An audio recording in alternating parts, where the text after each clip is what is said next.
میں تو یہ امپورٹڈ گورنمنٹ کو بالکل تسلیم نہیں کروں گا. میں نکلوں گا اپنی قوم کے اندر.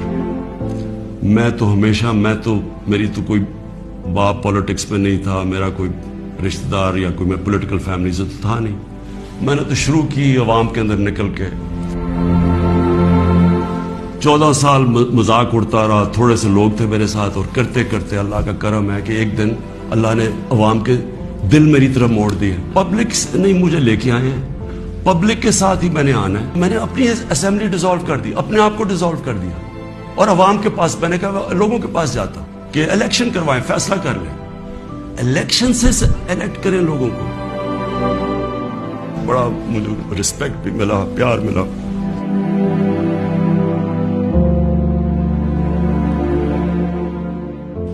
میری زندگی سٹرگل ہے. کسی نے اتنی لمبی سٹرگل نہیں کی کہ کسی نے 22 سال اپنی زندگی کے نہیں گزارے سٹرگل کر کے آخر میں کامیاب ہونا.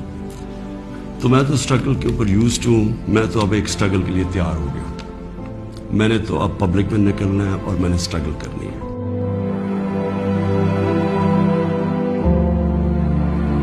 جو تاریخ ہے وہ کبھی کسی کو معاف نہیں کرتی.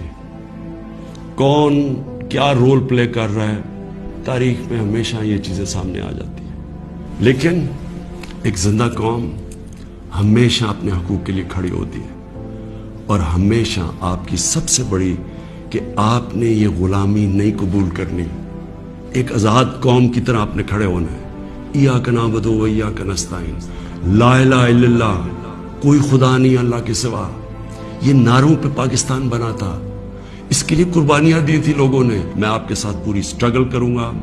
میں کسی صورت تسلیم نہیں کروں گا کہ کسی قسم کی امپورٹڈ گورنمنٹ اس ملک کے اوپر مسلط کی جائے.